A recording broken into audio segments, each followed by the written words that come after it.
आज रोहित की सालगिरह है। उसकी पत्नी घर पर उसका इंतजार कर रही होती है।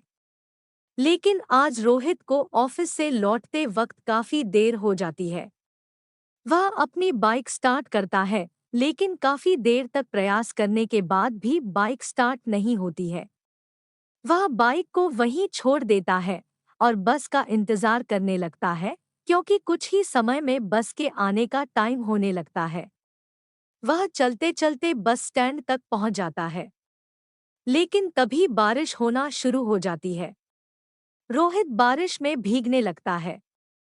बारिश से बचने के लिए वह अपने सूटकेस को अपने सिर पर रख लेता है। बस स्टैंड पर और भी कई लोग बस का इंतजार कर रहे होते हैं। यह सभी लोग देखने में बड़े ही अजीब लग रहे थे। तभी रोहित महसूस करता है कि बारिश की बूंदें उसके ऊपर गिरना बंद हो गई है।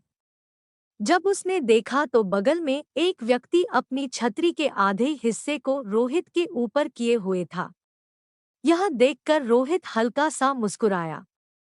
उस व्यक्ति की लंबाई रोहित के बराबर थी। हाथ में बहुत सारी अंगूठी और चेहरे पर चश्मा लगाए हुए था, जिससे रोहित उसका चेहरा ठीक से नहीं देख पा रहा था। उस आदमी ने कहा, यह बारिश का मौसम भी बड़ा ही अजीब है। कहीं तो बहुत ज्यादा बारिश हो जाती है और कहीं सूखा। कहीं लोगों को जीवन देती है तो कहीं मौत। उस आदमी की इस बात का रोहित के पास कोई जवाब नहीं था। वह उस आदमी को देखकर हल्का सा मुस्कुराया और अपना सिर हिलाया। कुछ देर बाद रोहित का फोन बजता है। वह जेब से फोन निकालता है, तभी फोन हाथ से छूटकर जमीन पर गिर जाता है।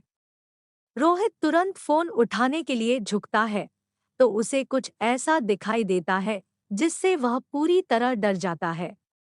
वह देखता है कि छतरी वाले आदमी के पैर नहीं हैं। वह जूतों पर बिना पैरों के खड़ा है। वह हिम्मत बांधकर खड़ा होता है और अनजान बनने का दिखावा करने लगता है। तभी वह देखता है कि बस स्टैंड पर बाकी के लोग नहीं हैं। वह और ज्यादा डर जाता है। वह तुरंत अपनी पत्नी शालिनी को अपने साथ हो रही घटना को मैसेज के जरिए बता देता है और जल्दी से जल्दी अपनी लोकेशन पर आने के लिए कहता है। लेकिन तभी छतरी वाला आदमी कहता है, शालिनी को यहाँ बुलाना अच्छा नहीं है। यह सुनकर रोहित बहुत ज्यादा घबरा जाता है और वहां से भागने लगता है। वह तब तक भागता रहता है जब तक कि उसे छतरी वाला आदमी दिखाई नहीं देता। काफी दूर तक भागने के बाद रोहित हांफने लगता है। सांस भरने के लिए वह एक टेबल पर बैठ जाता है और अपनी तेज सांसों को शांत करने लगता है। लेकिन तभी वह महसूस करता है कि बारिश की बूंदें फिर से उसके ऊपर गिरना बंद हो गई है। वह अपनी नज़र पीछे घुमाता है तो वही छतरी वाला आदमी उसके पास खड़ा हुआ होता है। यह देखकर रोहित फिर से वहां से भागना शुरू कर देता है और भागते भागते काफी दूर निकल आता है। बिजली की तेज गड़गड़ाहट में वह देखता है कि सड़क के बीचों बीच वही आदमी खड़ा हुआ है जो ठीक रोहित के सामने है। इस बार उसका आधा शरीर गायब हो चुका है। यह सब देख रोहित की चीख निकल जाती है। इसी बीच रोहित को पीछे से बस के हॉर्न की आवाज सुनाई देती है। वह तेजी से पीछे मुड़ता है तो उसे बस आती हुई दिखाई देती है। तभी कुछ लोगों का झुंड बस की तरफ आते हुए दिखाई देता है। बस रुकती है और वह लोग एक दूसरे को धक्का देना शुरू कर देते हैं। इस धक्के में रोहित नीचे गिर जाता है और वह लोग रोहित के ऊपर चढ़ने लगते हैं।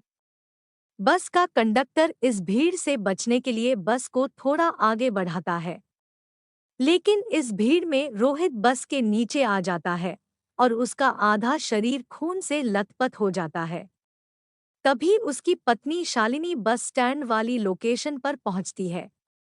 जैसे ही वह रोहित को ढूंढते हुए इधर-उधर देखती है, तो उसे रोहित सड़क के बीचों बीच दर्द के मारे कराहता हुआ दिखाई देता है। उसका आधा शरीर बस के नीचे कुचल चुका था और मदद के लिए कोई भी इधर-उधर दिखाई नहीं दे रहा था। किसी तरह से शालिनी उसे हॉस्पिटल ले जाती है। हॉस्पिटल पहुंचकर उसका इलाज किया जाता है। उसकी जान तो बच जाती है, लेकिन उस एक्सीडेंट की वजह से उसके पैर खराब हो जाते हैं। अब वह कभी भी अपने पैरों पर चल नहीं सकता है। उस हादसे के बाद रोहित अगर किसी को भी उसके बारे में बताता तो कोई भी उसकी बातों का यकीन नहीं करता। लेकिन शालिनी ने उसके बारे में एक आर्टिकल में पढ़ा था, जिसमें बताया गया था कि हर साल कोई ना कोई व्यक्ति इसी घटना का शिकार होता है। हर एक को वही छतरी वाला आदमी काला चश्मा पहने दिखाई देता है और बाद में वह आदमी उनकी जान ले लेता है। कुछ दिनों बाद डिप्रेशन के कारण रोहित की मौत हो जाती है। रोहित की पत्नी शालिनी मानसून के दिनों में हर रोज उसी बस स्टैंड पर जाती और उस छतरी वाले आदमी का इंतजार करती। उसे लगता है कि शायद छतरी वाले आदमी की भी इसी तरह किसी बस के नीचे कुचल जाने से मौत हुई होगी और अब वह अपनी मौत का बदला ले रहा है। शालिनी ने काफी कोशिश की, लेकिन उसे कभी भी वह आदमी नहीं मिला। अब हर सालगिरह पर शालिनी बहुत ही बुरी तरह रोती और रोहित को याद करती, क्योंकि उसे जान से ज्यादा चाहने वाला उसका पति रोहित अब इस दुनिया में नहीं रहा। केवल यादों के सहारे ही वह उसे महसूस कर पाती थी। कहानी पसंद आई हो तो लाइक करें, शेयर करें और चैनल को सब्सक्राइब जरूर करें। धन्यवाद।